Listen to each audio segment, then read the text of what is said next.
Hey everybody, welcome to today's video. All right, so we're gonna start with a basic rock beat, and we're gonna go through a 5-step process to kind of spice things up, make it a little more fun for you to play and take it in a whole nother direction. So the first video you're gonna see here is me just playing the groove in its basic form for 4 bars. So check it out.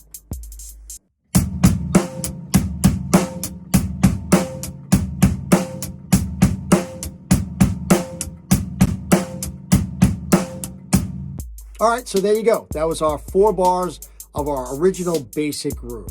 Now, step 1, we are going to add 2 ghost notes. One on the of 2, the second on the E of 3. You've probably heard this a million times in songs. Maybe you've played it on your own. Now remember, guys, ghost notes are to be played nice and quiet. You don't want them interfering with the sound too much.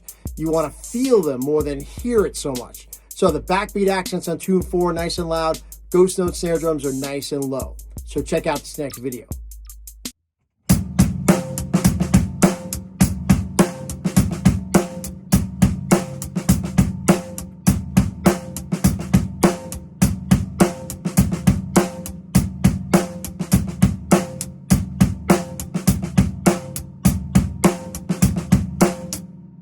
Okay, so now you've got your ghost notes cooking.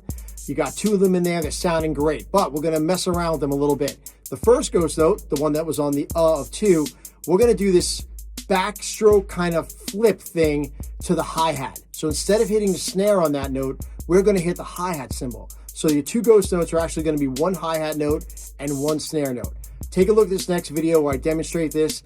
Cymbal for the first ghost note, snare drum for the second. Here we go.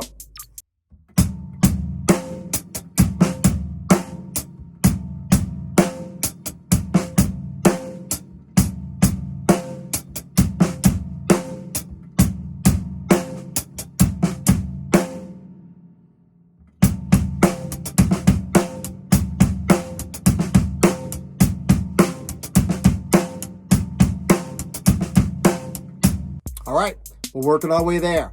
2 steps down. Step 3, we are going to take the backbeat snare drum that lands on 4. You know, you're playing your backbeats on 2 and 4. We all do that.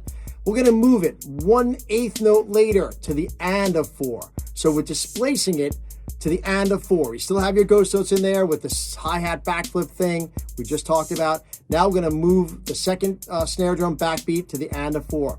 Here's a video to demonstrate. Check it out.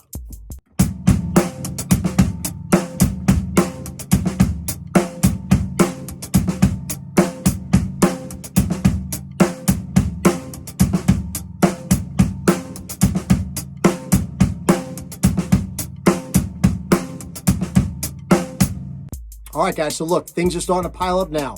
Ghost notes, backflip on the hi-hat, display snare drum. Now, the next part is opening the hi-hat, lifting that left foot if you're a right-handed player, the opposite if you're lefty. We're going to open it on the one, the downbeat of 1, and close it on beat 2. So you're going to have that hi-hat open for a full quarter note of sound. Love that. Psst, stop. Gives it a real dramatic effect, like the hi-hat's open for a long time, like the time is standing still a little bit. So 4 bars to demonstrate the open hi-hat on the downbeat of 1.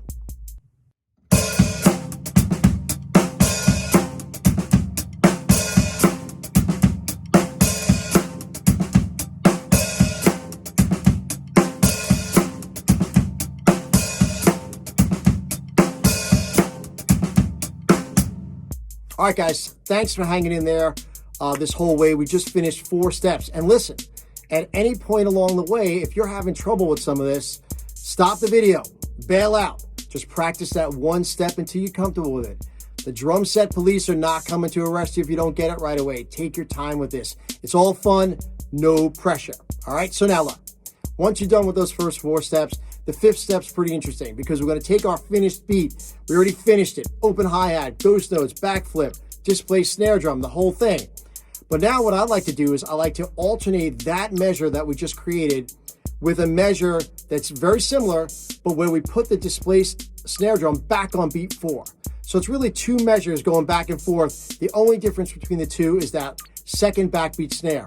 In the first measure, we're going to displace it to the and of 4. The second measure, we're going to put it back on beat 4. Just to kind of give a cool give and take on the backbeats of the snare drums here. I love the way that sounds. Take a listen. Tell me what you think. I'll be back in a few.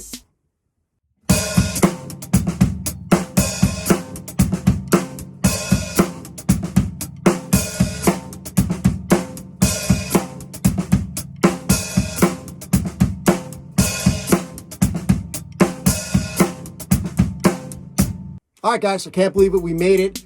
All 5 little changes or additions to our original rock beat.